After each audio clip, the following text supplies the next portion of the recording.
Esta es la tarde en el continente americano.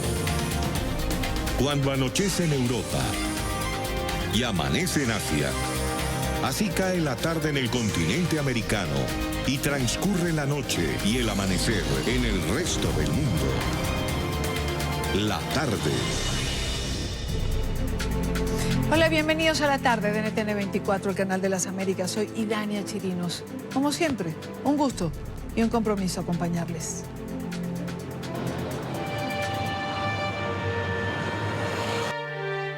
Una niña y un varón.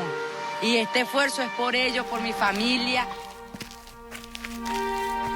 Gloria al bravo pueblo que el yugo lanzó, la ley respetando la virtud y honor.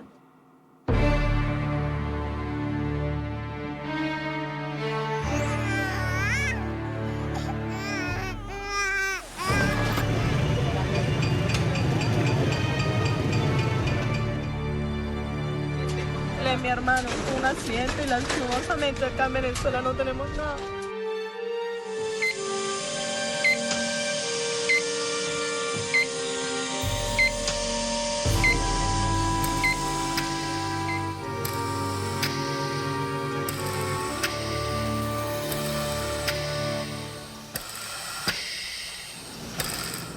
Ya son más de 4 millones los venezolanos que han salido huyendo de Venezuela. Y es que la crisis humanitaria no da tregua. Lo vemos a diario en cada reportaje de nuestros corresponsales. Y como consecuencia directa, cada vez son más los ciudadanos que se ven obligados a salir del país buscando mejores condiciones de vida ante la falta de comida, medicamentos y seguridad. De esta realidad da testimonio el más reciente informe conjunto de la Agencia de Refugiados de Naciones Unidas y de la Organización Internacional para las Migraciones. Según el texto, 4 millones de personas han emigrado en los últimos 4 años. En el reporte también se advierte que 1 de cada 3 niños en el país necesita asistencia básica, asistencia que sus padres no le pueden proveer. Los países de América Latina y el Caribe están haciendo su parte para responder a esta crisis sin precedentes, pero no se puede esperar que sigan haciéndolo sin ayuda internacional. Para comenzar y para profundizar sobre esto que es noticia el día de hoy, quiero saludar a Olga Zarrado. Ella es portavoz de ACNUR para la situación de Venezuela en Panamá. Señora Olga, bienvenida, gracias por acompañarnos. Hola, buenas tardes. Cuando se habla de un éxodo de 4 millones de venezolanos, me gustaría comenzar preguntando ¿a qué tiempo, a qué periodo de tiempo está haciendo esto referencia? Es decir, ¿desde qué año aproximadamente se han comenzado a contabilizar estos 4 millones? Los 4 millones de personas refugiadas y migrantes venezolanas hace referencia al total de venezolanos que están fuera de su país. Si miramos a los últimos 4 años, desde el 2015, observamos que son unos 3,3 millones de refugiados y migrantes venezolanos que se encontrarían, que habrían salido en estos últimos 4 años. En la mayoría de ellos se encuentran en países de Latinoamérica y de Caribe. Calculamos que unos 3,2 millones se encuentran en la región. Ahora, esto no es una estadística fácil de recopilar, principalmente por la falta de información oficial que hay en Venezuela. ¿Cuál es la data que se utiliza para tener esta cifra? Estas cifras son cifras que son proporcionadas oficialmente por las autoridades, por los gobiernos. Cada uno de los países de la región tiene una forma de calcular el total que es diferente. Hay países que se están basando en las visas otorgadas, en las solicitudes de asilo, en las personas que se encuentran con un pasaporte sellado dentro del país. Otros países optan por hacer por calcular el balance migratorio, la diferencia entre las entradas y las salidas. Entonces, con estas cifras consolidadas, son cifras oficiales de los países de la región, hemos calculado este monto total. Hay que tener en cuenta que estas cifras solamente tienen en cuenta a aquellas personas que han pasado por una frontera regular. Creemos que este número podría ser incluso superior si calculamos aquellas personas que han salido de Venezuela y han entrado en otros países en la región, como en Colombia, después hacia Ecuador, Perú, por pasos irregulares. Claro. Es decir, aceptamos que hay un subregistro, una cifra negra, que es precisamente esa a la que usted se refiere. Las que salen, por ejemplo, en este momento por las trochas en la frontera entre Colombia y Venezuela. Aquellos que no han sellado un pasaporte, un ingreso. Sí, son esas personas que no han sellado un ingreso, que por una falta de documentos necesarios para entrar en un país se ven obligados a cruzar por estas rutas irregulares, por estas trochas. Esas personas son las que nos preocupan más, porque pueden pasar invisibilizadas y no tener la asistencia que requerirían. Además, se exponen a unos riesgos muy elevados de caer en manos de redes de trata, en manos de grupos armados, verse obligados a tener que pagar por pasar por esas trochas, riesgos también de explotación sexual, ¿no? Sobre todo mujeres, niños. Son unos riesgos muy altos a los que se enfrentan esas personas que se ven obligadas a pasar por rutas irregulares, ¿no? Y por ello es importante que se mantenga esas puertas abiertas, que se facilite ese acceso regular y esa regularización de las personas que están saliendo de Venezuela. Señora Olga, ¿algún estimado de este subregistro? No, es muy difícil. Por ejemplo, las cifras de Colombia sí que incluyen el 1,3 millones de refugiados, inmigrantes que se encuentran en Colombia, sí que incluyen un porcentaje de personas que se encuentran en situación irregular en el país, calculado a través de personas que sellaron como turistas y que no regularizaron después del periodo legal en el que podían quedarse en el país. Pero no, es muy difícil estimar esta cifra por el hecho de ser irregular, ¿no? De ser un movimiento que no pasa por migración y que muchas veces no llega tampoco a las agencias y a las ONGs que están propiciando asistencia. ¿Cuál dentro de este informe, que evidentemente tiene como fin mostrar esta cifra migratoria que es dura, que es impactante? Sin embargo, se agrega en este informe una cifra referente a la niñez. Es decir, se dice que 1 de cada 3 niños venezolanos no pueden sus padres satisfacer sus necesidades básicas. ¿Por qué esta acotación? ¿Cuál es la intención? Esta acotación se hace en un informe diferente, pero sí que es cierto que los niños son aquellos que están encontrándose con mayores riesgos, ¿no? Vemos que hay niños que están llegando sin la documentación necesaria. También son niños que se ven obligados a pasar el día en la calle con sus papás para intentar conseguir algo de dinero para poder conseguir una habitación o algo de comida para el día. Entonces es muy importante la respuesta coordinada que se está poniendo, que se ha puesto en marcha en los distintos países de la región para ofrecer espacios seguros para que esos niños puedan pasar allí el día mientras los papás intentan encontrar un empleo, una habitación para pasar la noche, intentan solucionar su estatus regular, para que puedan estar protegidos y no se vean expuestos a los riesgos que implica estar en la calle. Claro. Países como Colombia, por ejemplo, han instado a la Organización de Naciones Unidas a dar el estatus de refugiado a los venezolanos. ¿Por qué esto no ha ocurrido hasta ahora? Para ACNUR, la mayoría de los venezolanos estarían en necesidad de protección internacional, en necesidad de protección como refugiados. Nosotros entendemos que sí que existe ese riesgo, tanto bajo la Convención del 51 como la Declaración de Cartagena, que se incluye en la legislación de los países de la región. Sí que entendemos que es necesaria esa protección internacional.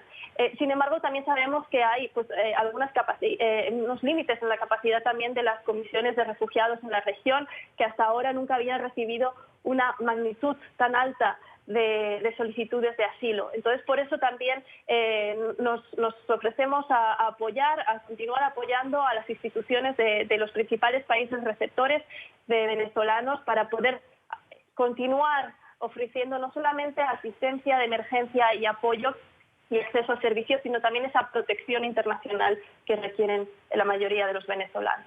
Claro. Entiendo que cuando se busca o se presiona para que sean calificados como refugiados es porque también esto permitiría de alguna manera mover fondos a los países que evidentemente se están afectando con este flujo del éxodo venezolano. Sí, es muy importante la movilización de fondos y el incremento de la solidaridad y del apoyo de la comunidad internacional a los países que están recibiendo el mayor número de refugiados inmigrantes venezolanos en América Latina. Por ejemplo, en diciembre publicamos 95 organizaciones, agencias de Naciones Unidas, ONGs, sociedad civil, un plan de respuesta que cubría 16 países que están recibiendo venezolanos, y este plan de respuesta es un plan que coordina nuestras actividades, pero también que hace un llamado a fondos. Este llamado a fondos era de 738 millones de dólares para estos 16 países, simplemente para llegar a estos venezolanos que estaban en mayor riesgo, ¿no?, con mayor necesidad de asistencia. Este plan, a día de hoy, solamente ha recibido el 21% de los fondos. Esto implica que muchas de esas actividades, que son actividades muy necesarias, claves para permitir que los venezolanos que están saliendo tengan acceso a los derechos humanos básicos y a la asistencia básica, no puedan estar llevándose a cabo. Entonces es importante que esa solidaridad que ha demostrado la región tenga un aumento y un apoyo también de la comunidad internacional. Evidentemente. Olga Cerrado, portavoz de ACNUR para la situación de Venezuela. Muchísimas gracias por acompañarnos. Muchísimas gracias. Buena tarde. Son las 5:14 minutos, hora costa este. Angelina Jolie en Colombia. La enviada especial de la Agencia de la ONU para los Refugiados, ACNUR, adelanta una visita de 2 días en la frontera entre Colombia y Venezuela. La actriz conocerá la respuesta y la entrega de ayuda humanitaria a la población venezolana refugiada y migrante. Durante el recorrido, Jolie, junto a Kelly Clemens, la alta comisionada adjunta de ACNUR, habrá de reunirse con representantes del gobierno colombiano y con varias organizaciones que contribuyen con la respuesta humanitaria. Visitará también algunos centros de acogida. Se espera que entregue el balance oficial de la visita el sábado desde la ciudad de Maicao, en La Guajira colombiana. Recordemos que Angelina Jolie ya estuvo ocupándose y visitando a los refugiados venezolanos en el Perú. Eso lo hizo el año pasado y tuvo un gran impacto. Y ya que hablamos de temas migratorios, el gobierno del Perú anunció que comenzará a exigir a los venezolanos visa humanitaria, además de pasaportes, desde el próximo 15 de junio. Las autoridades han justificado la medida en razón de seguridad, tras la llegada de unos 800.000 venezolanos que ingresaron al país desde enero de 2017. La Cancillería informó que los venezolanos podrán tramitar la visa humanitaria en los consulados de Perú en Caracas, la capital, y en Puerto Ordaz, al sur de Venezuela. Además, de manera excepcional y debido a esta crisis, el gobierno señaló que los venezolanos también podrán solicitar este documento en las ciudades colombianas de Bogotá, Medellín y Leticia, así como en Cuenca, Guayaquil, Quito, Machala y Loja, en el Ecuador. El día 15 de junio, a las 00 horas, solamente podrán ingresar a nuestro país venezolanos con pasaporte y con el visado correspondiente. Último minuto. NTN 24. Mucha atención. Hace minutos el gobierno de los Estados Unidos anunció la aceptación de los pasaportes de venezolanos vencidos. El gobierno de Donald Trump reconoce la prórroga del documento que emitió la Asamblea Nacional tras un decreto firmado por el presidente interino Juan Guaidó el pasado 21 de mayo, donde se podrá extender la validez de los pasaportes venezolanos por un periodo adicional de 5 años después de su fecha de expiración impresa.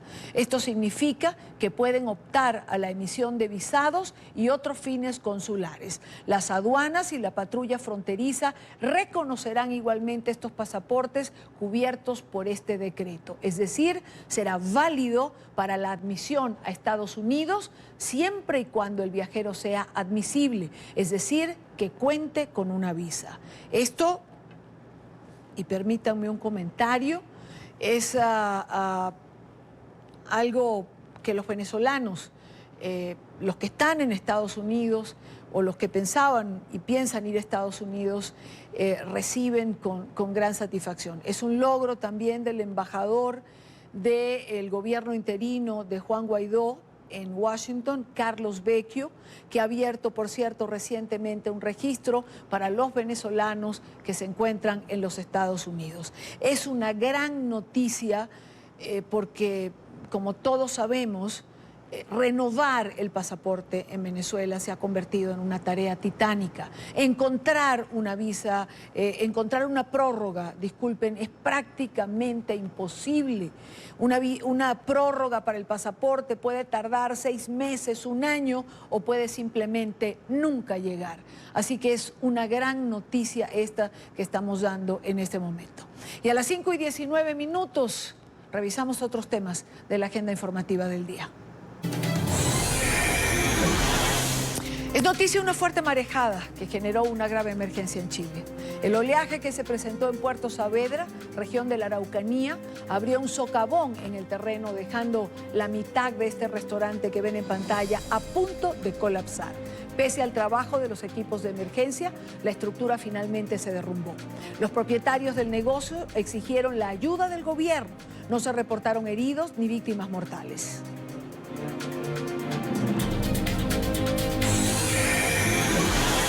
Es noticia España, donde continúan las negociaciones para formar gobierno. Aunque el rey Felipe VI le encargó a Pedro Sánchez pactar con los partidos políticos y hacerlo cuanto antes, ya el movimiento Ciudadanos y Unidas Podemos han advertido que no darán su voto al Partido Socialista. El camino para Sánchez luce cuesta arriba. Informe en Madrid de Marcelo Moncayo. Hola, ¿qué tal? Saludos para ustedes en la tarde. Amigos televidentes, del Partido Socialista ya anunció que este próximo martes serán las reuniones del presidente del gobierno Pedro Sánchez con los principales líderes políticos de este país para intentar conseguir los apoyos que le hacen falta para ser investido como presidente del gobierno aquí en el Congreso de los Diputados. El presidente del gobierno español, Pedro Sánchez, comenzó sus acciones con el objetivo de encontrar los apoyos que necesita para ser investido nuevamente como jefe del Ejecutivo. Esto un día después de que el rey Felipe VI le encargara formar gobierno. Pedro Sánchez se reunirá este próximo martes con los principales líderes políticos para encontrar ese apoyo. Sánchez tiene claro que la oposición votará en su contra. Pese a eso, les pedirá actuar con enormes dosis de responsabilidad. No hay otra alternativa posible. O gobierna el Partido Socialista o gobierna el Partido Socialista. No hay otra alternativa. Ello implica que todos debemos actuar con altura de miras, con enorme dosis de responsabilidad. Todos. Yo el primero. El socio natural de Pedro Sánchez para su posible investidura sería el partido Unidas Podemos, dirigido por Pablo Iglesias, quien no quiere otorgar ese respaldo de manera gratuita. Desde su bancada creen que la única forma de garantizar un gobierno progresista es hacerlo en coalición.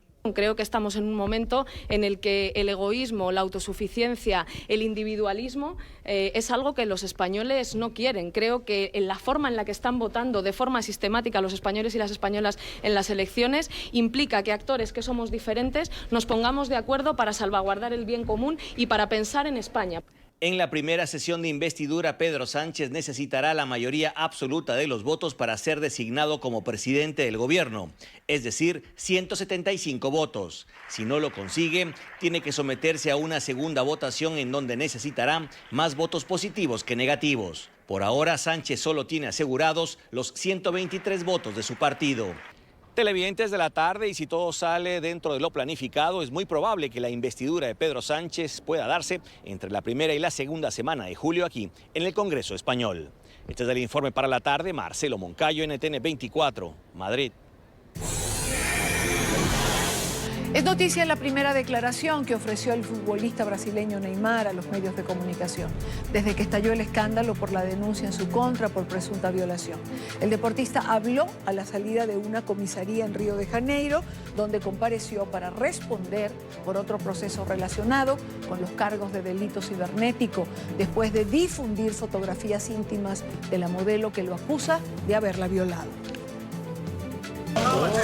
Yo solo quiero agradecer todo el apoyo y los mensajes que mandó todo el mundo, a mis amigos, a mis fans, a todos los que me están acompañando. Estoy muy agradecido por el cariño. Tengo que decir que me sentí muy amado, entonces agradezco el cariño a todos. que a Colombia, donde crece el debate tras el fallo de la Corte Constitucional, al que tumbó las normas del Código de Policía que le prohibían a los ciudadanos consumir alcohol y drogas en el espacio público. Para el alto tribunal, esa prohibición impuesta por el legislativo no era razonable porque va en contra del libre desarrollo de la personalidad. Para la Corte Constitucional, el artículo del Código de Policía que prohibía el consumo de sustancias psicoactivas y licor en parques y sitios públicos iba en contravía del libre desarrollo de la personalidad. El espacio público, ¿qué tiene que ver con el consumo? Para preservar el espacio público, ¿qué tiene que ver el consumo? Eso significa que la norma está interviniendo en tu decisión libre de consumir o no. Según los magistrados, las alteraciones que se puedan presentar en sitios públicos tras el consumo de alcohol u otras sustancias pueden ser controladas por las autoridades, pero sin restringir los derechos de los ciudadanos. Si de pronto alguno con una sola cerveza se descontrola, pues la policía puede intervenir no porque haya consumido cerveza, sino porque está agrediendo a otra persona. Entonces, lo que se está protegiendo aquí realmente es que no haya alteraciones de la convivencia. Con este fallo se podría caer el decreto presidencial que permite la incautación de la dosis mínima que porten los adictos. Es muy probable que quienes expidieron esos decretos pues deban revisar si esos decretos se expidieron con base en estas normas. Carlos Bernal fue el único magistrado que se declaró en desacuerdo con el fallo.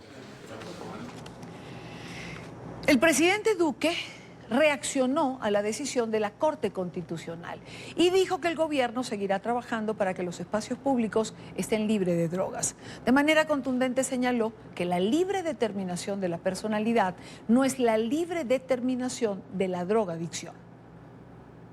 Seguiremos perseverando con todo el dinamismo para liberar los parques y los entornos escolares de nuestro país del acecho de las drogas, porque si bien algunos quieren hablar de la libre determinación de la personalidad, la libre determinación de la personalidad no es la libre determinación de la drogadicción. Para tratar este tema, quiero saludar, nos acompaña en nuestros estudios Nicolás Uribe, analista político, columnista. Nicolás, bienvenido, gracias por estar aquí. Mil gracias, Dania, por la invitación. Feliz de estar con ustedes. ¿Cómo entender este fallo de la Sala Constitucional? Pues a ver, no es fácil entenderlo. Y no es fácil entenderlo porque desde el punto de vista jurídico hay una serie de restricciones que ya existían. Había ya una jurisprudencia de la Corte Constitucional de casi 20 años alrededor del tema y además un artículo constitucional que parece que fue omitido de manera deliberada. Entonces aquí, por supuesto, sobre la base primero de respetar los fallos de la justicia y el pensamiento de los magistrados, el debate de todas maneras hay que darse de qué es lo que le conviene al país, de qué es lo que las autoridades tienen competencia para hacer en relación con el tema de la droga y, por supuesto, de qué significa esto en consecuencias en otras órbitas y ámbitos que parece que la Corte no ha considerado, porque en la práctica esto no solamente afecta la restricción en parques, sino que podría también asimilarse bajo el mismo supuesto para otro tipo de restricciones que existen hoy, por ejemplo, con el tabaco, que sobre la misma argumentación podrían también declararse inexequibles por el mismo tribunal. Bueno, es que da para mucho esto, ¿no? Pero vamos por parte. Esto ha sido la polémica en Colombia el día de hoy desde primera hora de la mañana. Mencionaste, Nicolás, que había jurisprudencia sentada en relación a esto. La primera y más importante de todas, la que incluso pues, ha desarrollado todo este debate alrededor de la libre desarrollo de la personalidad fue esa famosa sentencia de Carlos Gaviria. En esa sentencia en donde se legaliza la dosis personal de droga, incluso el propio magistrado en aquel entonces lo que establece es que puede haber restricciones que el legislador establezca y que la Corte considera como pertinentes en relación a tiempo, modo y lugar. Si hay libre desarrollo de la personalidad de manera ilimitada respecto de, por ejemplo, el espacio, pues uno también podría pensar que los menores de edad podrían tenerlo. O podríamos pensar que fumar marihuana o consumir droga en un bar también está permitido. ¿Por qué, por ejemplo, se prohíbe el consumo de tabaco en un lugar privado que es un bar, pero no se puede, o sí se puede más bien consumir marihuana o cualquier tipo de alucinógeno o estupefaciente en el espacio público. Entonces la jurisprudencia iba por otro camino. Entendía que había el libre desarrollo de la personalidad, pero comprendía que se podrían establecer restricciones de carácter racional. Esto en la práctica lo que deja es, por fuera del ámbito de competencia del legislador, cualquier restricción que se establezca respecto del consumo. Porque con los argumentos que oímos, pero que todavía nos falta leer porque no hay ni sentencia, ni comunicado, y ya vamos solamente en que la Corte se manifiesta en ruedas de prensa, pues lo único que tenemos para contrarrestar nuestros análisis son las declaraciones de la presidenta de la Corte en diferentes medios de comunicación. La rueda de prensa no tendría que ir en paralelo a la publicación de la sentencia, que es lo primero que tiene que hacerse. Pues, algunos abogados nos quejábamos cuando ni siquiera había sentencias y había comunicados de prensa. Y en los comunicados de prensa al menos se podían leer los argumentos, pero ya no hay ni sentencias ni comunicados y ya estamos en ruedas de prensa en donde obviamente la argumentación pues es más complicada de exponer y deja más dudas al debate y más interrogantes y por supuesto que profundiza las dificultades en materia de seguridad jurídica. A mí me llama la atención, esta sentencia está basada en el concepto de derecho al libre desarrollo de la personalidad. Yo traje la definición, la quiero compartir con ustedes y con nuestro invitado de hoy, que es abogado.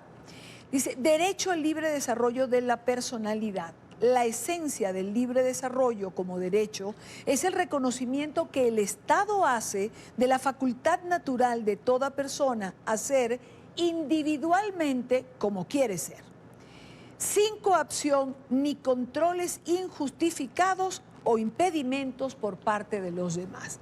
Es decir, yo decido que mi libre personalidad no quiere controles y mañana decido que vengo desnuda a la oficina y entonces me paro, hago el programa. ¿Quién me puede decir que eso está mal? No, en Colombia. Pues la verdad es que yo creo que sería interesante analizar con lo que se denomina el test de razonabilidad las restricciones a este tipo de derechos. Porque en ninguna democracia existen derechos de carácter absoluto. Y esa definición básica que se la cuentan a uno desde que está muy chiquito y es que tu derecho llega hasta donde llega el derecho de los demás. Del otro, por supuesto. Pues ese es básicamente el límite en abstracto de cada uno de estos derechos. Pero existen metodologías que ha usado la Corte en muchas oportunidades para establecer hasta dónde puede ser o no restrictivo, hasta dónde se mete con el núcleo esencial del derecho, en donde, por ejemplo, tú dejas de ser tú. Si la restricción que se te establece por parte del legislador es tan abominable y tan dura que eso sucede. En este caso, es claro que en Colombia existe la posibilidad de que la gente consuma sustancias psicoactivas. La prohibición constitucional del artículo 49, seguramente ahora lo miraremos, pues establecía que solamente para aquellas que tuvieran una prescripción médica. Pero lo cierto es que nadie deja de ser sí mismo por cuenta de que haya espacios protegidos para otros ciudadanos que usan esos mismos espacios para actividades lúdicas de recreación y deporte. Es que a uno no le gustaría hacer deporte al lado de una persona que está ni bebiendo, ni fumando, ni consumiendo nada distinto. Bueno, Luego esto es apenas racional y razonable en términos de convivencia y apenas una restricción menor en términos de vulneración de un derecho absoluto. Aparte de... es decir, mi derecho termina donde comienza el del otro. Si usted va a un parque con sus niños, un sábado por la tarde o un domingo por la tarde y quiere jugar con sus hijos a la pelota, pues no le va a gustar que allí al lado de los niños haya gente tomando o gente drogándose. Pero además hay lagunas. En Bogotá vamos a un concierto público, en uno de los espacios destinados para esto. Yo puedo sacar pues el tabaco de marihuana y fumármelo sin importar el que tenga al lado.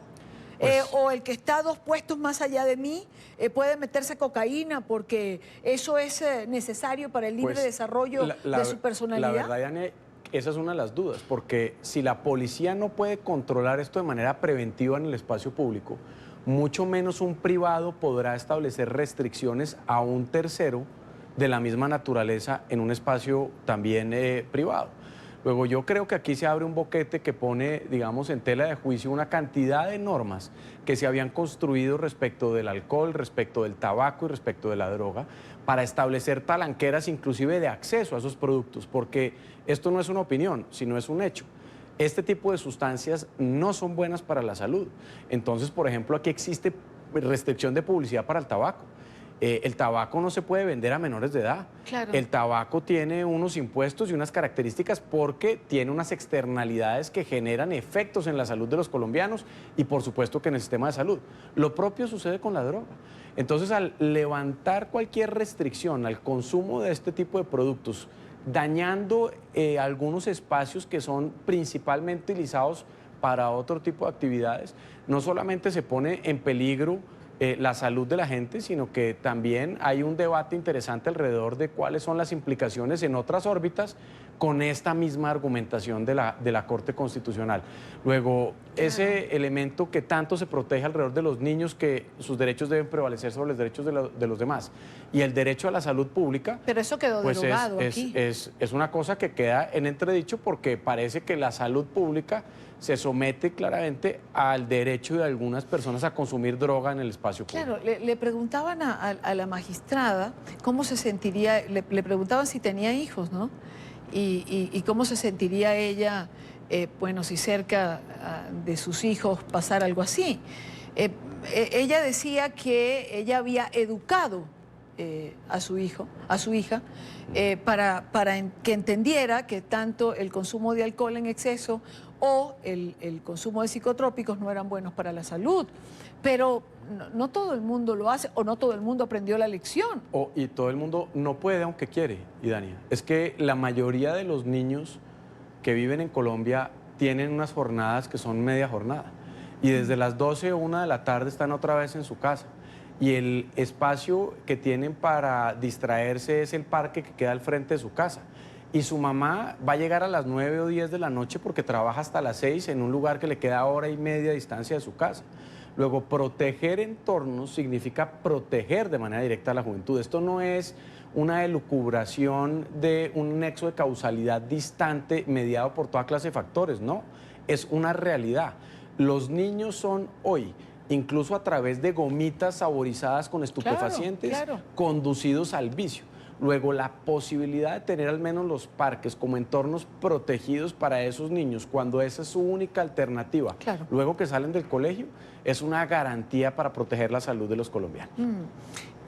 ¿Cómo quedan los colombianos? Es decir, con esta sentencia en la mano y a ver de aquí en adelante, ¿cómo va a manejarse el libre desarrollo del que yo tenga cerca?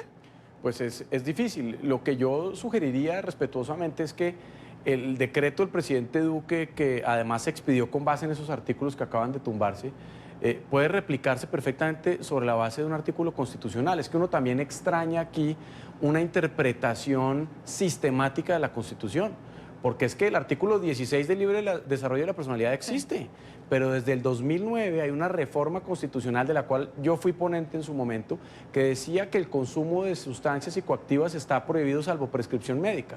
Pero parece que la Corte en esta sentencia ni siquiera hizo una interpretación sistemática de todos los artículos constitucionales.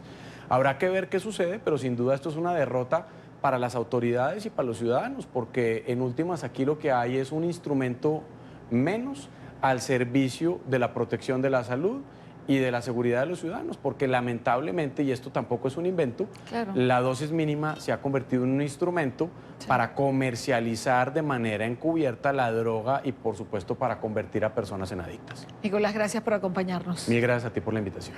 Nicolás Uribe, analista político, abogado, columnista, ha estado con nosotros. Quería yo explicarles un poco más este tema que ha sido un tema de debate y que lo será seguramente por muchos días en Colombia. Primo más, las delegaciones de México y Estados Unidos se encuentran reunidas a puerta cerrada en la capital de la Unión Americana. Se espera una declaración que determine si alcanzaron un acuerdo final para evitar la imposición de aranceles o si por el contrario estos entrarían en vigor el próximo lunes. Bricio Segovia está con nosotros. Bricio, bienvenido, buena tarde. Buenas tardes. Pues acaba de aterrizar aquí en la Casa Blanca el presidente estadounidense Donald Trump. Llegaba de su gira europea y esperábamos quizás declaraciones sobre cuál es la situación, sobre estas negociaciones con México, sobre los aranceles y sobre inmigración. Sin embargo, el presidente no se ha parado a hablar con la prensa, solamente ha dicho una cosa: vamos bien, haciendo referencia a estas negociaciones. Anteriormente, en el avión presidencial, el mismo Donald Trump ya había dicho que había amplias posibilidades de alcanzar un acuerdo comercial con México. Sin embargo, no lo daba por hecho al 100%, pero sí decía que si ese era el caso, de manera inmediata empezarían las transacciones comerciales en materia agrícola con el vecino del sur, y por lo tanto daba ese halo de esperanza en una jornada en la que se alcanzaba el tercer día de negociaciones entre la delegación mexicana desplazada aquí a Washington, liderada por el canciller Marcelo Ebrard, y por la parte estadounidense. Desconocemos de momento cuál es el resultado de estas negociaciones que se han estado conversando en el Departamento de Estado desde primera hora de la mañana. Todo apunta a que se firmará desde aquí, desde la Casa Blanca, un decreto que pues dé vía libre a que entren en vigor estos aranceles del 5% a todas las importaciones mexicanas el próximo lunes. Sin embargo, el jefe de gabinete del vicepresidente Mike Pence señaló anteriormente en esta jornada que había la posibilidad de que el presidente bloqueara la entrada en vigor de estos aranceles a lo largo del fin de semana si se alcanzaba finalmente un acuerdo entre las dos partes. Bricio, muchísimas gracias por tu reporte. Bueno, esperábamos que el presidente Trump aterrizara, como tú has dicho. Habrá que esperar ahora las declaraciones al término de este encuentro del día de hoy. Gracias por acompañarnos, Bricio Segovia, de nuestro canal aliado La Voz de América. A esta hora nos acompaña Rodrigo Pacheco, él es periodista de negocios. Iba a hacer un comentario del Fondo Monetario, que ya voy a hacer, pero no quiero perder lo que Bricio nos acaba de decir en relación a lo dicho por el presidente Trump de vamos bien. Señor Pacheco, bienvenido, gracias por estar con nosotros. Buenas tardes, un gusto, saludos desde la Ciudad de México. ¿Cómo interpretamos esa única declaración del presidente Trump de vamos bien? A lo largo del tiempo, y particularmente México, que ha estado negociando de manera muy intensa desde que Trump asumió el liderazgo de la Casa Blanca el 20 de enero de 2017, hemos visto un presidente que suele ser relativamente ambivalente, es decir, manda mensajes críticos, no con demasiada claridad. Y uno de los componentes del tuit que puso antes de que aterrizara, ya cuando estaba regresando a su país, pues era ¿no? Que las cosas se veían bien, pero que México estaría comprando muchos productos del sector agrícola. Y eso tiene una explicación porque su base política, los productores de Iowa, de Ohio, en fin, del medio oeste estadounidense, sí, pues han sido muy maltratados, sobre todo porque la guerra comercial con China les ha implicado una serie de aranceles que ha afectado sus exportaciones a la segunda mayor economía del planeta, es decir, a China. Por otro lado, México suele ser su principal mercado de exportación en productos agrícolas, sí, y con esto parecería que está mandando una señal a sus productores, que son buena parte de su base política, para decirles las cosas van bien y si es así, ustedes se van a ver beneficiados, porque no habría, digamos, ni se ha mencionado en los escenarios de negociación que México estaría obligado a comprar nada. Lo hacemos naturalmente, es una relación simbiótica la que tienen México y Estados Unidos, y sería muy difícil negociar que el sector privado mexicano, los que compran carne de cerdo, carne de pollo, carne de res en México, pues se vieron obligados a comprar específicamente algo de los Estados Unidos. Compramos, por ejemplo, también muchísimo maíz amarillo. Entonces, parecería que más bien se trata de un tuit que busca dar cierta tranquilidad a sus audiencias domésticas, porque no se ha mencionado ningún tipo de situación. Ahora, en el mismo mensaje que coloca a través de su cuenta de Twitter, pues menciona que de lo contrario pues aplicará el 5% de arancel, que evidentemente para México implica un impacto económico sustantivo. Pero fíjate, Rodrigo, te interrumpo porque es tan ambivalente que estaba leyendo antes de comenzar el programa en Infobae que también el presidente Trump había dicho el día de hoy, ellos nos necesitan, nosotros no. Es decir, de un extremo se va al otro. Pero aprovecho esa frase para preguntar, ¿cuán cierto es de que México necesita a Estados Unidos, pero Estados Unidos a México no? Es un engaño del presidente de los Estados Unidos, porque de hecho los datos indican que en los primeros 3 meses de este 2019, México se ha convertido en el principal socio comercial de los Estados Unidos. Evidentemente México tiene un superávit comercial en la balanza comercial, es decir, importamos menos de lo que exportamos a la Unión Americana, pero para ellos pues es esencial México. Y hay 2 datos muy concretos más allá de la retórica que puede decir el presidente Trump. Uno de ellos es que Texas tiene un superávit comercial con México y California encuentra en México su principal mercado de exportación. ¿Y por qué son importantes estas 2 entidades? Porque California a nivel estatal es la principal economía. De hecho, si California fuera un país independiente, se ubicaría en la posición número 6 por el Producto Interno Bruto, y Texas es la segunda economía estatal de la Unión Americana. Hay más de 20 estados en Estados Unidos que encuentran en México su segundo mercado de exportación. Así que para Estados Unidos, México es un socio estratégico, un socio vital, junto con Canadá, la región Norteamérica, y particularmente en un momento en donde está teniendo un enfrentamiento comercial significativo con China. Pero bueno, la retórica de Donald Trump lo lleva a otro lugar, sobre todo porque no podemos separar el ambiente político que está viviendo la semana pasada en Estados Unidos con las declaraciones de Robert Mueller, el fiscal que estaba investigando la intervención rusa en la elección de la Unión Americana, y que a partir de que Donald Trump coloca el mensaje y la amenaza en contra de México de aplicar aranceles, el eje de la discusión mediática en la Unión Americana ha cambiado, y hoy buena parte de los titulares de la prensa y de los contenidos en las cadenas de televisión está centrada en el enfrentamiento o inminente enfrentamiento comercial que pudiese tener con México. Y es es decir, es tan importante igual México como receptor de exportaciones de Estados Unidos, que mencionabas California y Texas. Y recuerdo una cifra que vi ayer que estaba chequeando, investigando en relación a esto, y recuerdo que el comercio del estado de Texas es aproximadamente una cifra de 95,000 millones de dólares, solamente de Texas hacia México. Sí, realmente los números son, nada más la relación México-Texas por sí misma supera la que tiene Estados Unidos con muchos países. Sí. De hecho, la vinculación de la economía tejana con México es realmente profunda. Un buen ejemplo de ello es que en 2001, cuando se dan los ataques terroristas del 11 de septiembre, se cierra la frontera súbitamente de Estados Unidos y México por la emergencia nacional que estaban padeciendo, y automáticamente la economía de Texas se hundió. Es decir, si México entra en recesión, automáticamente Texas entra en recesión, porque otro dato que no es necesariamente tan visible, no se discute tanto, pero la vinculación México-Estados Unidos va más allá del comercio. Por ejemplo, el segundo grupo de turistas internacionales hacia Estados Unidos es de mexicanos. Obviamente las exportaciones, el turismo que viene de Estados Unidos a México también es muy importante, pero también el que va hacia allá.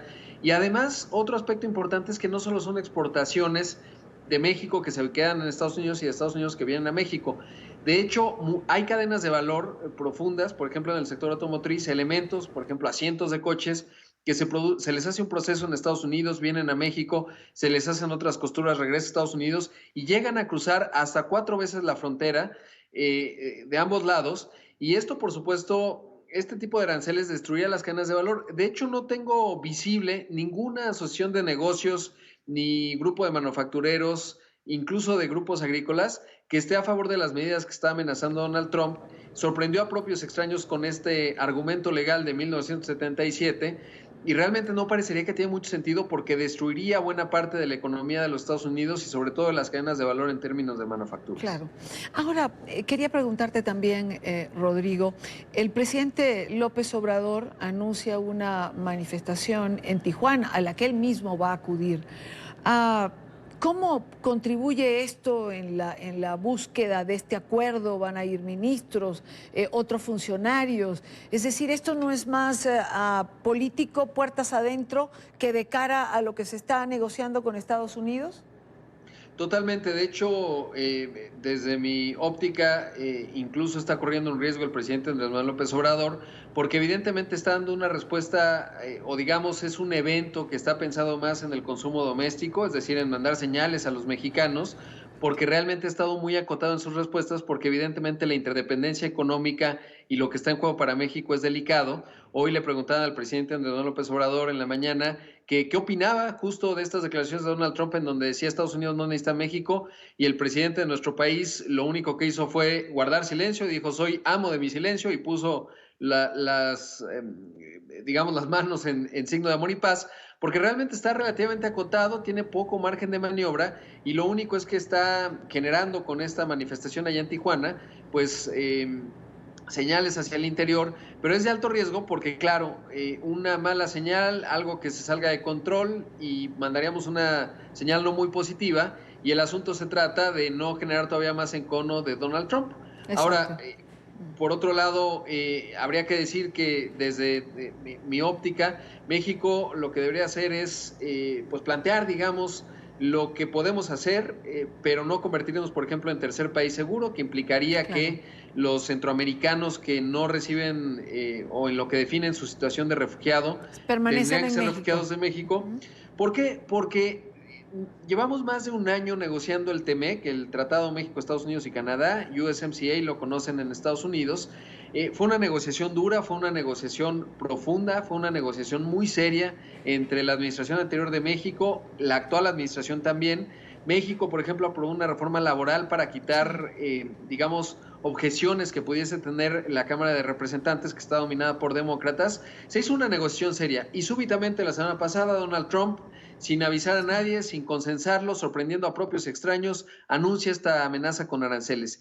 Y si México cede en esta ocasión en los temas migratorios, pues nada implica que no nos convertiremos como país en sujetos a ser chantajeados de manera permanente, por lo menos hasta que sea la elección de noviembre del próximo año, porque claro, cada que el presidente Trump detecta que va mal en las encuestas o que su agenda doméstica no le está beneficiando, encuentra en México una suerte de chivo expiatorio, un punching bag, decimos aquí, y pues México no puede negociar bajo esas condiciones con un presidente que no ha logrado respetar su palabra, un presidente de los Estados Unidos que es caprichoso. Ahora, no quiero despedirte, Rodrigo, sin preguntarte sobre una afirmación que hacía hoy el Fondo Monetario Internacional. La señora Lagarde acusaba al presidente Trump de socavar el sistema comercial global. ¿Está de acuerdo con esta afirmación?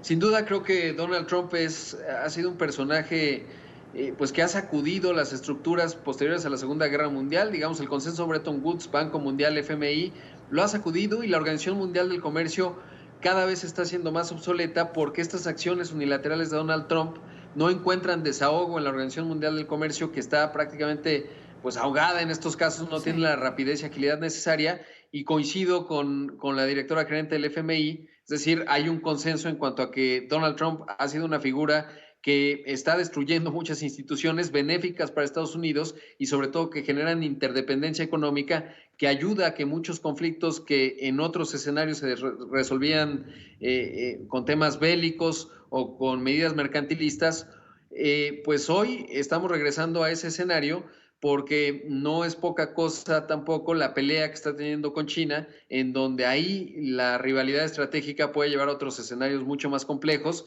Y parecería que el presidente Trump, más que tener una gran estrategia detrás que mueve su política exterior y su doctrina de America First, lo único que tiene son caprichos, porque de otra forma no se entiende que al mismo tiempo que abre un frente tan grande con China, lo esté abriendo con su socio natural, que es México, en la región Norteamérica, en el contexto del NAFTA o Telecan. Rodrigo Pacheco, periodista de negocios en México. Muchísimas gracias, Rodrigo, por acompañarnos la tarde de hoy.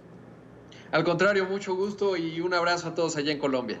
Vale, buena tarde.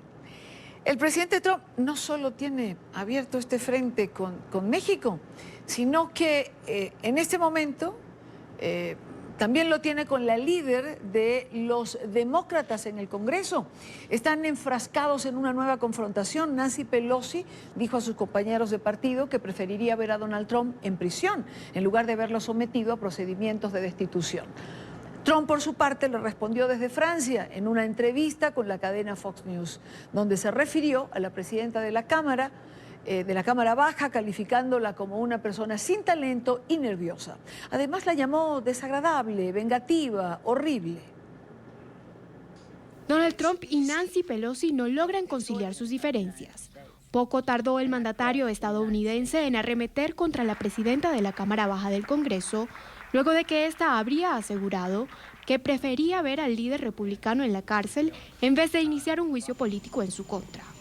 Durante una entrevista concedida a la cadena Fox News, Trump solo profirió insultos contra Pelosi. Ella es una persona desagradable, vengativa y horrible. El reporte de Mueller fue un desastre para ellos. Ellos pensaron en su buen amigo Bobby Mueller. Ellos pensaron que él les iba a dar un buen reporte.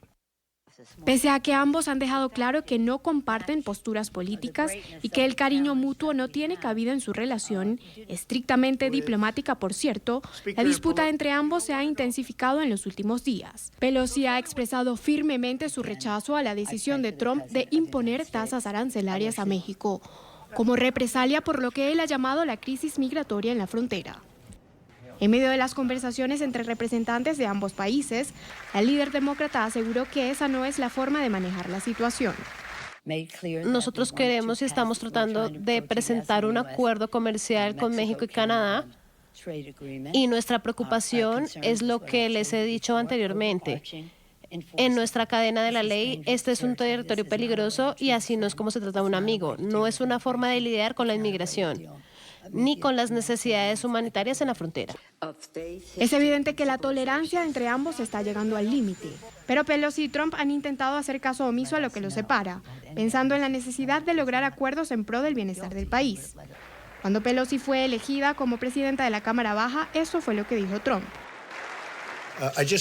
Quiero comenzar felicitando a Nancy Pelosi al ser elegida como presidenta de la Cámara Baja. Es un gran logro. Y con suerte vamos a trabajar juntos, vamos a hacer muchas cosas como infraestructura y mucho más. Y yo sé que ella quiere hacer eso, así que yo también. Vamos a hacer muchas cosas que vamos a lograr juntos y creo que va a funcionar, creo que va a ser diferente de lo que piensa la gente. Así que felicito a Nancy. Ella, por su parte, se mostró bastante receptiva durante el discurso del Estado de la Unión que ofreció Trump en enero. Y ya para cerrar esta parte del programa, el senador estadounidense republicano Marco Rubio envió una carta al fiscal general William Barr, instándole a establecer una unidad especial para investigar y procesar los delitos cometidos por Nicolás Maduro y su equipo. Si la solicitud fuese aprobada, el Departamento de Justicia podría apoyar y capacitar a sus funcionarios para que pongan en marcha acciones contra cualquiera que forme parte de la administración y haya incurrido en actos criminales. Yo aprecio la experticia considerable de los varios componentes de su departamento y el trabajo diario que lleva a cabo la oficina para llevar a los criminales a la justicia. En relación con Maduro y sus aliados criminales, le solicito que apropiadamente desarrolle su compromiso con nuestra comunidad de inteligencia y con nuestros aliados en la región para investigar y asegurar la entera visibilidad de los crímenes de Maduro. Continuamos con más en la tarde de hoy. Al comienzo del programa hablamos de un informe conjunto entregado por la Agencia de Refugiados de Naciones Unidas y de la Organización Internacional para las Migraciones. Más de 4 millones de personas son las que han emigrado en los últimos 4 años. Desde el 2015, nos explicaba la gente de ACNUR en la primera parte. La cifra que también causó alarma tiene que ver con el poco acceso de los niños y de los adolescentes a los insumos básicos como alimentación, medicinas y educación. Este es un informe de Oliver Fernández en Caracas. Según un estudio realizado por la Universidad Simón Bolívar, 83% de los jóvenes venezolanos desean marcharse. No es una moda, es la crisis que los obliga. La migración nuestra es forzada. Me dicen, bueno, pero son migrantes económicos. Sí, hay una razón económica de fondo. Además, la gente conscientemente piensa que es una razón económica, pero no. Es el propio contexto el que te dice, bueno, no te alcanza el dinero, vete, no tienes para comprar el medicamento, vete. Todo tiene de fondo un tema económico, pero al final es el contexto o las políticas o digamos los problemas de gobernabilidad que hacen que la gente tome esta decisión. La mayoría de los jóvenes solo esperan graduarse para marcharse. Emigrar es una decisión individual, pero está sujeta a un contexto generalizado de la crisis. Es el caso de Raimar Moreno, estudiante de odontología. No encuentra futuro en Venezuela. ¿Tú crees que hay oportunidades en Venezuela? No, aquí no hay oportunidades, definitivamente no. O sea, ¿cómo es posible que, por lo menos en mi casa, no vivimos con un sueldo mínimo? Nunca. De verdad es imposible vivir aquí. ¿Cómo haces? ¿Tienes pensado ir? Sí, pero graduado. Sin mi título no me voy. Y es que según las cifras de ACNUR, en los últimos 5 meses, 500.000 de venezolanos han abandonado el país. ACNUR, que es bastante conservador, porque hay que decirlo, con sus cifras, mantiene que son 4 millones de personas versus los 3.4 millones de personas que ellos mismos mantenían en febrero. O sea, significa que en menos de 4 meses se han ido más de 500.000 personas. Renzo Uzcategui es un estudiante de ingeniería de la Universidad del Zulia, un estado prácticamente apagado debido a la crisis eléctrica. Para él es imposible quedarse en Venezuela. No hay alimentos ni medicinas y su facultad universitaria lleva un año paralizada. Bueno, considero que ningún joven aquí tiene la oportunidad que debería tener. Es difícil porque ya no tenemos familia. Están regadas por todo el mundo.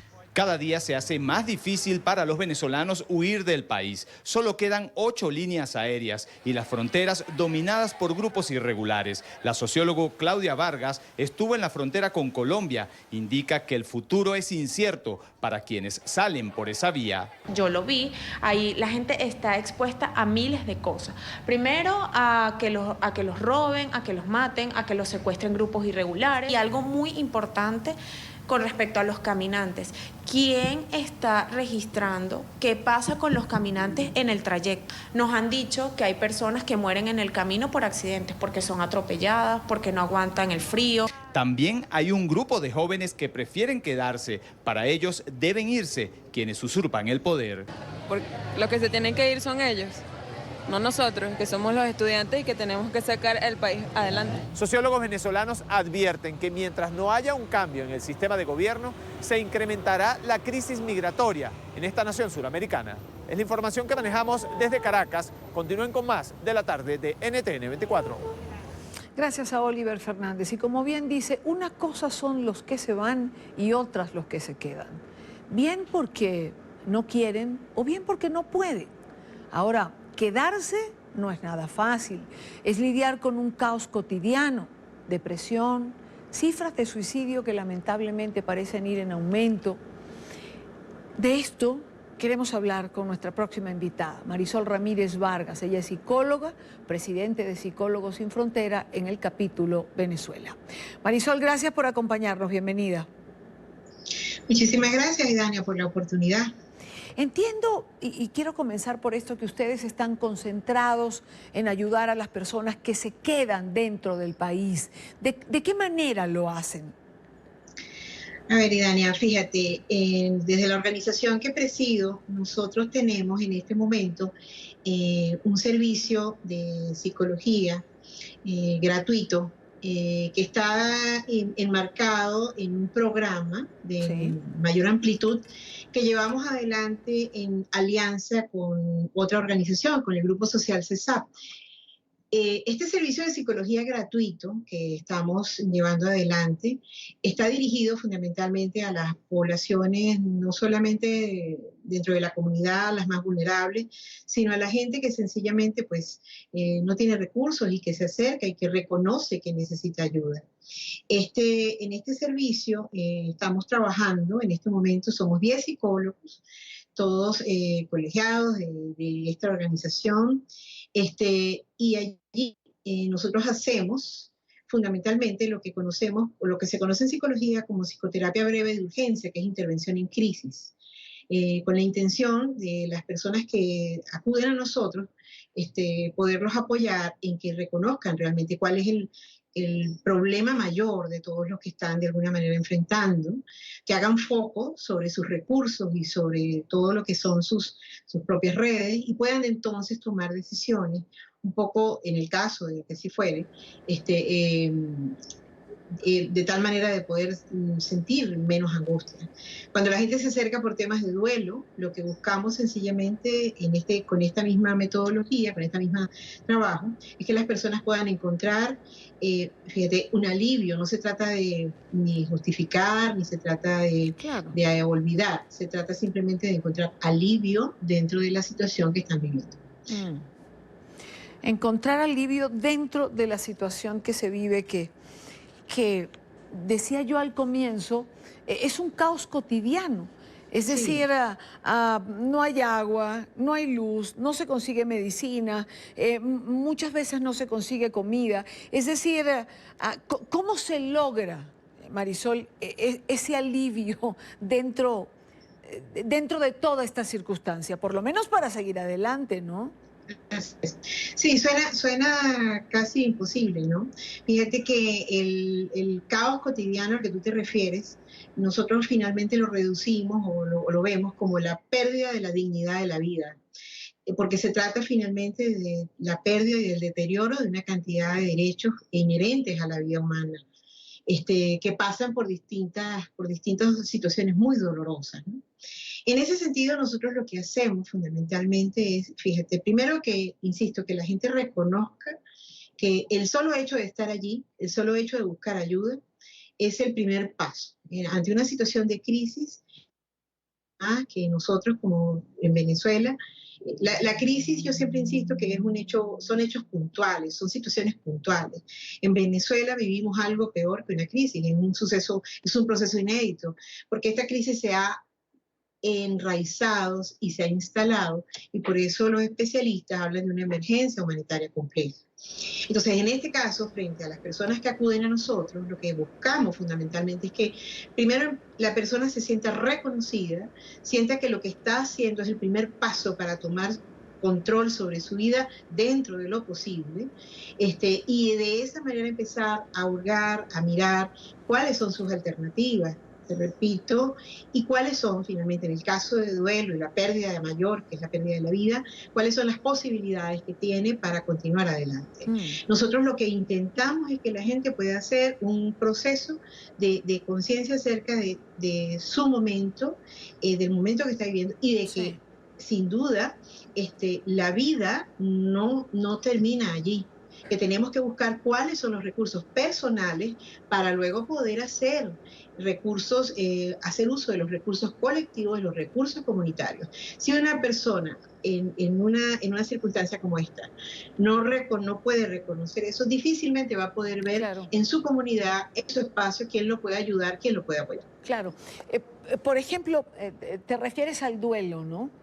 Y el duelo en este momento tiene tantas aristas distintas. Es decir, alguien que vive en Venezuela puede tener duelo por la pérdida de la calidad de vida.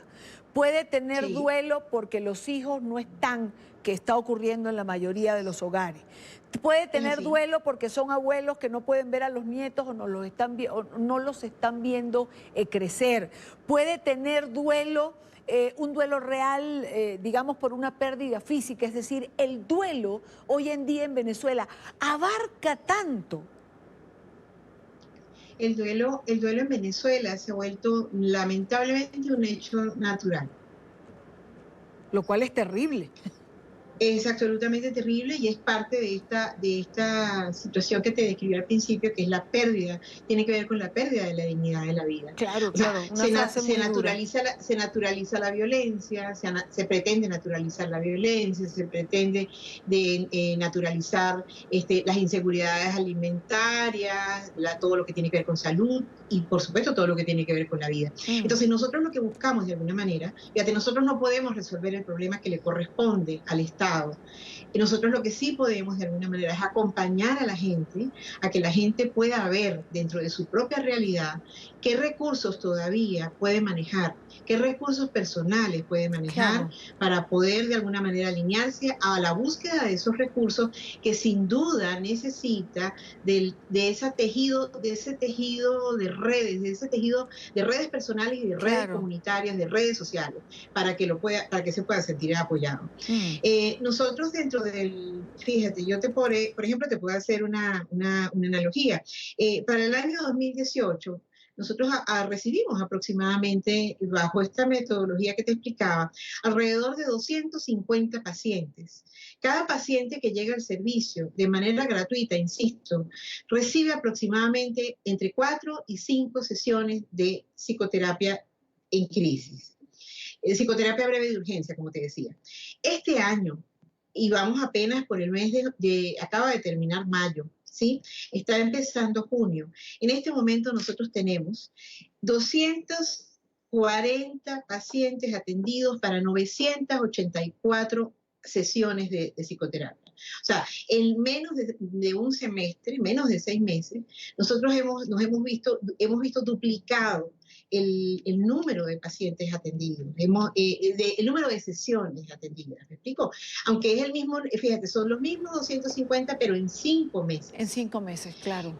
En 5 meses. Esto te habla finalmente de la gravedad, esto te habla además de la diversidad. Nosotros lamentablemente vemos con más frecuencia cómo llegan personas diciendo, mira, si yo no estuviera aquí, la vida para mi familia sería mejor. Si yo estuviera muerto o muerta, no tendría tantos problemas. Entonces, en esos casos que muchísimas veces requieren asistencia psiquiátrica, nos apoyamos, nosotros mismos somos un ejemplo de este tejido del que te hablamos.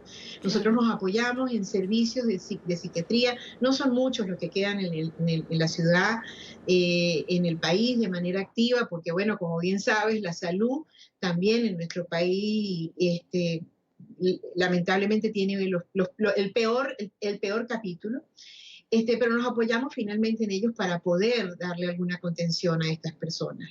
Ciertamente eso nos ha obligado también a hacer otro tipo de actividades como son las jornadas masivas. Estas jornadas masivas en las que te describo, que las hacemos conjuntamente en las instalaciones, como te decía, de esta casa, que es el Grupo Social CESAP, que, insisto, somos ejemplo vivo de lo que significa hacer redes en Venezuela. Claro. Solos no se puede, hay que apoyarse entre unos y otros.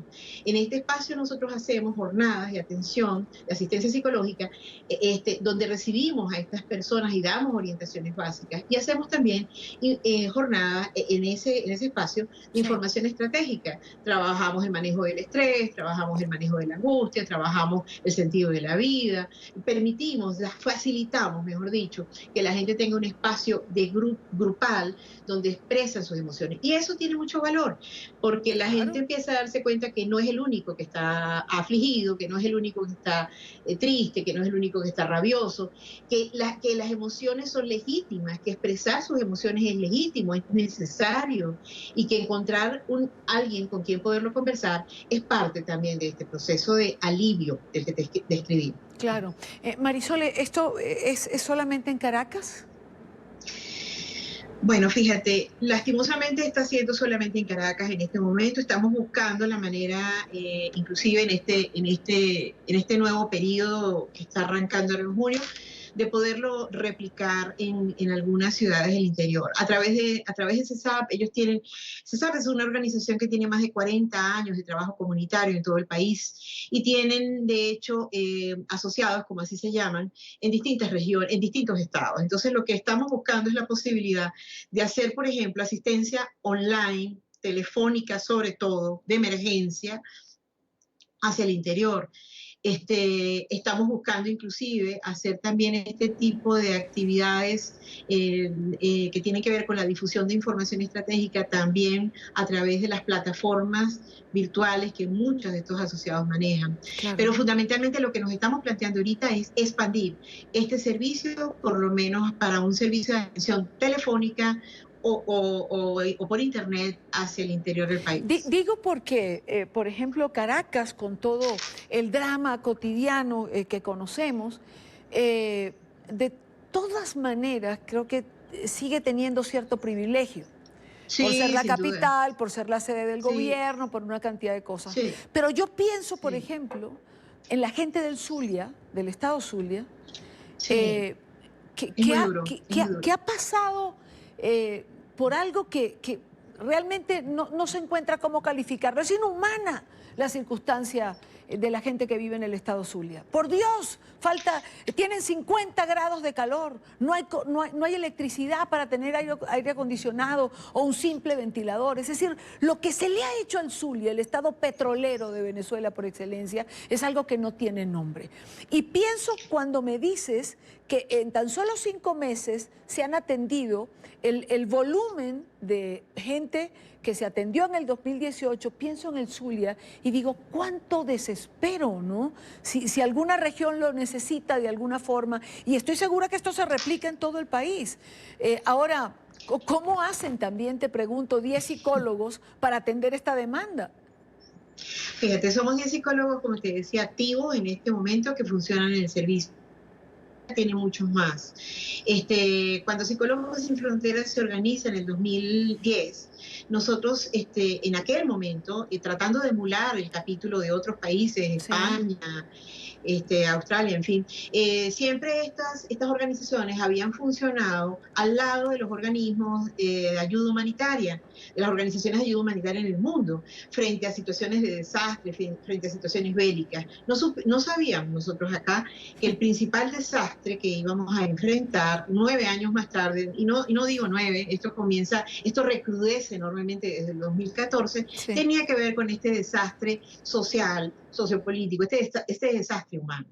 Nosotros, fíjate, somos más, y lo que estamos buscando en este momento, no solamente es replicar, fíjate, con la ayuda de estas organizaciones que te menciono, como el CESAP y su gente que está en el interior, es que, por supuesto, distintos psicólogos nuestros puedan acudir y puedan acompañar, pero lo que quiero dejar muy claro es que se vuelve también muy difícil para nosotros porque, bueno, somos ciudadanos también de a pie, sufrimos nosotros también los embates de todo esto, y lo que buscamos en todo caso es la manera de cómo apoyar por los medios posibles, como por ejemplo, te mencionaba estos dos. Fíjate, te voy a poner un ejemplo. En el año 2014, a propósito de 2017, a propósito de todo ese proceso, de todo lo que ocurrió en la ciudad, en el país concretamente, nosotros logramos articular un servicio de atención psicológica online que funcionó con 16 psicólogos nuestros que están todos fuera del país, porque ese es el otro problema.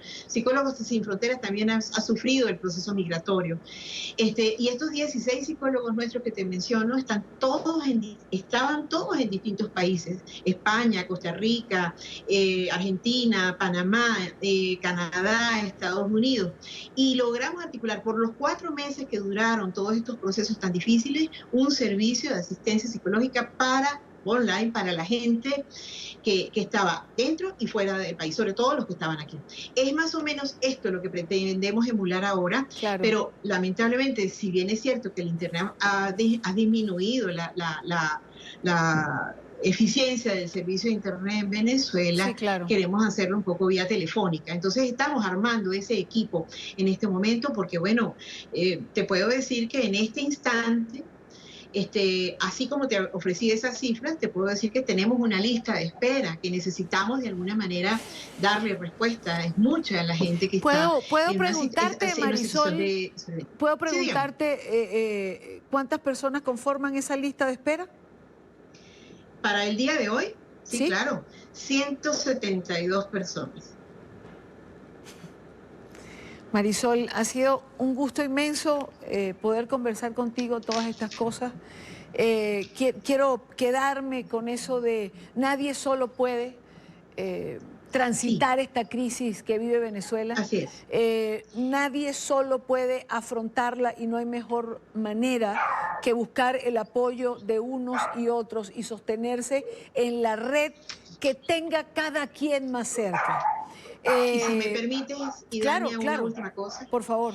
Solo yo le insisto mucho a la gente que apoyamos y que acompañamos, que fíjense, el derecho a la vida digna no lo quita nadie. Y en la oportunidad que nosotros tenemos de podernos apoyar unos a otros, es el mejor aporte que podemos hacer. Nuestros propios pacientes y nuestros propios promotores psicosociales que se forman con nosotros son los que llevan este mensaje que tiene que ver con la oportunidad de poder cultivar la esperanza en función de la vida digna.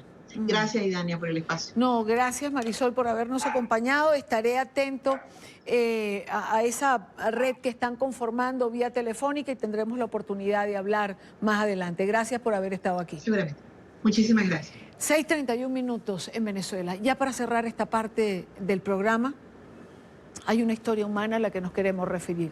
Una mujer venezolana residente en Bogotá que ha vivido por meses un calvario, y ya van a entender por qué.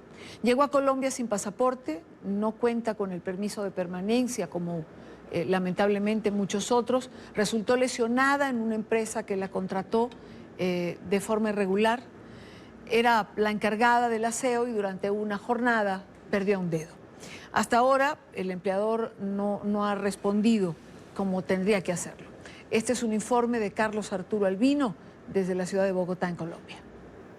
Yo lloro mucho, yo me miro a mi mano y digo, ¿por qué me pasa esto a mí? Si yo no hice nada malo. Mayra es venezolana. Tiene 2 años viviendo en Bogotá y hace parte de los migrantes que han dejado su país buscando mejores oportunidades. Mayra cuenta que trabajaba en una empresa en el centro de Bogotá desde hace 2 años, donde, según ella, ocurrió el accidente laboral. En este video de seguridad quedó registrado el momento en el que sufre el percance con una máquina, pero en medio de su tragedia denuncia que el empleador no ha respondido, ya que no tenía seguridad social. El mismo día del accidente, ellos me despidieron, me dejaron a la deriva. Yo tuve el accidente un día lunes a la 1:30 de la tarde, con la máquina de moler yuca.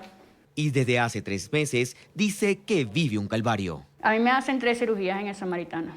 A mí la patrulla de la policía me dejó allá y me hicieron 3 cirugías para poder reconstruir la mano. Porque lo que ellos decían era que me iban a cortar la mano completa, pero ellos me la reconstruyeron. Pero ¿por qué ella denuncia públicamente el caso luego de meses del accidente? Yo me había cohibido de esto porque esto ya va para 3 meses, porque la verdad el señor que me iba a deportar.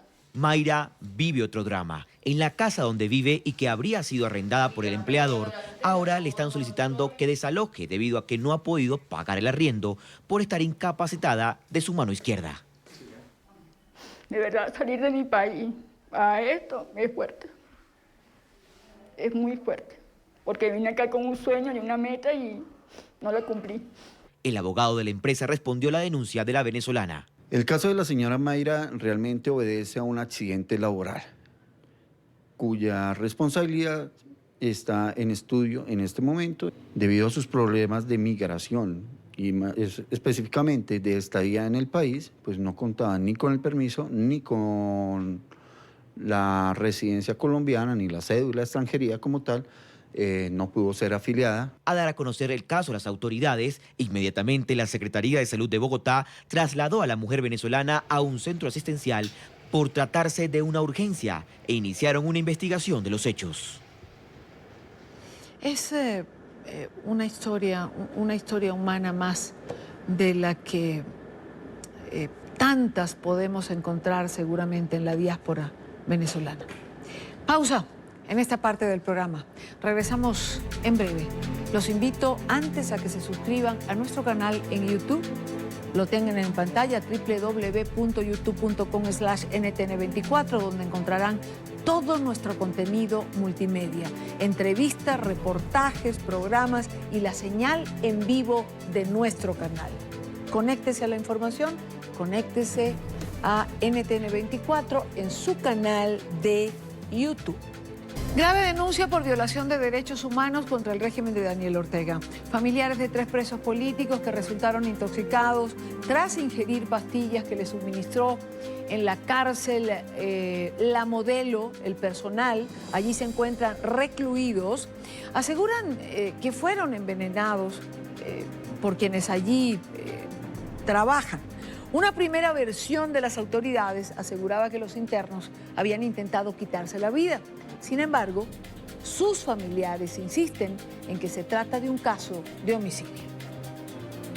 Vamos a aclarar esto. Ellos no quisieron suicidarse, los quisieron envenenar, que es otra cosa. Hicieron pastillas, dice, unas pastillas que ni ellos sabían que eran y ellos se las tomaron, claro, en el dolor que ya no aguantaban. Es evidente la violación de derechos humanos los muchachos siguen siendo torturados no tan solo física, sino que también psicológicamente.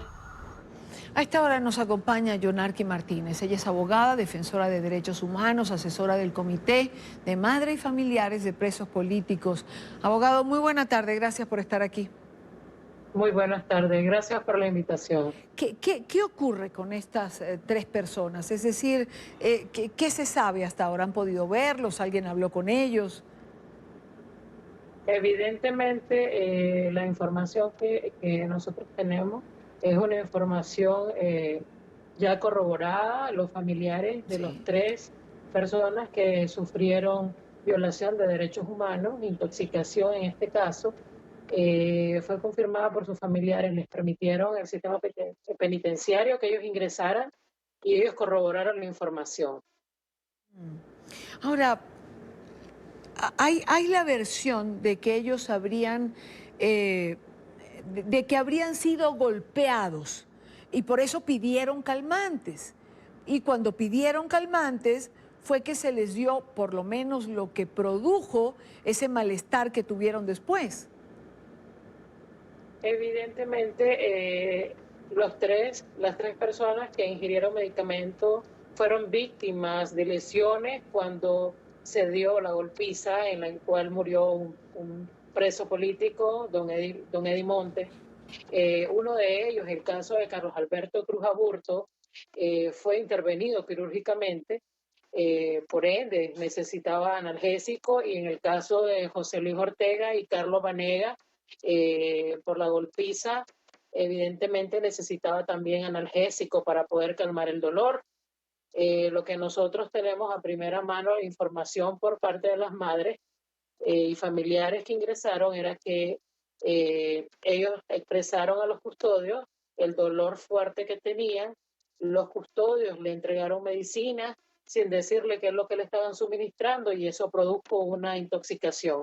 Hasta el momento no sabemos qué tipo de pastilla fue la que les proporcionaron, pero sí que los familiares lograron corroborar pues esta intoxicación en el Sistema Penitenciario Nacional de Tipitapa. Abogada Martínez, ¿nadie da explicación dentro de la cárcel de un evento de este tipo? Mira, desde abril que se han dado diferentes violaciones de derechos humanos en Nicaragua por parte de la Policía Nacional y por parte de custodios del Sistema Penitenciario Nacional, que son un ente del Ministerio de Gobernación. Ellos nunca nos dan información, ni a la familia, ni a los abogados, mucho menos al pueblo en general.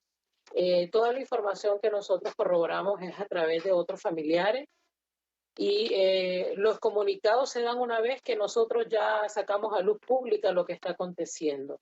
Es evidente pues que ellos siempre quieren ocultar información. En este caso, las tres madres fueron, después que se les informó, desde las 6 de la mañana a pedir información, y le dijeron que era falsa la información. No dejaron que ingresaran y las personas se regresaron a su casa. Fue hasta que yo llegué y exigí que dejaran ver a las madres, a sus hijos, que ellas ingresaron y pudieron darse cuenta del estado de salud en el que se encontraba. Cuando ocurren este tipo de cosas, ¿hay personal que atiende en la cárcel? Es decir, ¿quién les brinda a estos presos atención de salud? Mira, se tiene que decir la verdad en este caso.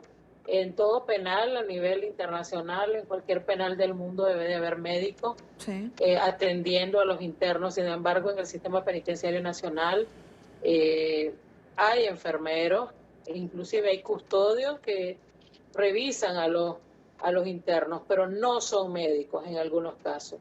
No son médicos y los atienden cuando ellos quieren. Es lo que los familiares y los meros internos nos informan a nosotros. Inclusive se daba una primera versión en la cual decían de que ellos se habían intentado suicidar, cosa que es imposible. El sistema penitenciario tiene una oficina donde ellos regulan los analgésicos y las medicinas que le proporcionan a los internos, porque existen internos con diferentes síntomas de enfermedades, algunos con enfermedades crónicas que tienen que tomar pastillas como de diabetes. Entonces es imposible que ellos se van a querer suicidar cuando es los custodios que le proporcionan las medicinas. Claro, claro. Abogada Martínez, gracias por estos minutos con NTN 24. Gracias por estar aquí. Ok, gracias a ustedes. Buena tarde. Bueno, si es que se puede decir buena tarde. Es Nicaragua y esto es lo que viven los presos políticos en el régimen de Daniel Ortega. A sus 108 años, Wanda sigue sorprendiendo al mundo con su talento. Esta polaca encontró en el piano y la música el secreto para la eterna juventud. Su piano, un regalo que le hizo su madre, la ha acompañado en muchas de sus presentaciones, incluso cuando la Segunda Guerra Mundial le obligó a mudarse a Cracovia. Sentada en el salón de su casa, esta mujer abre su piano y empieza a tocar. Mientras sus dedos se deslizan sobre las teclas y sus pies sobre los pedales, vemos que sus pequeñas arrugas son lo único que muestran su edad. Porque con 108 años a Wanda todavía le queda mucho talento. Es una de las pianistas más reconocidas de Polonia y esto, tocar sus melodías, le trae muchos recuerdos. Cuando era una niña se enamoró de la música. Bailaba muy bien, siempre me buscaban en los bailes y los salones eran hermosos. Se graduó en el Conservatorio de Lviv y años después recibió su posesión más valiosa, el piano. Fue un regalo de bodas de su madre. Desde ahí siempre le ha acompañado, incluso cuando la Segunda Guerra Mundial le obligó a mudarse a Cracovia. Tuvo que paralizar su carrera por un tiempo, pero ni eso ni una fractura en las manos a los 80 años han podido con ella. Su eterna energía ha hecho que la música haya sido y sea lo más importante de su vida. Llegamos al final de la tarde. Recuerden seguir nuestras cuentas en Twitter, también en Instagram. Otra plataforma para encontrarnos. Gracias por estar allí. Tengan todos un estupendo fin de semana. Carlos Eduardo Sánchez los acompaña sábado y domingo y el lunes a la misma hora para compartir, debatir, analizar la agenda informativa del día. Buen fin de semana.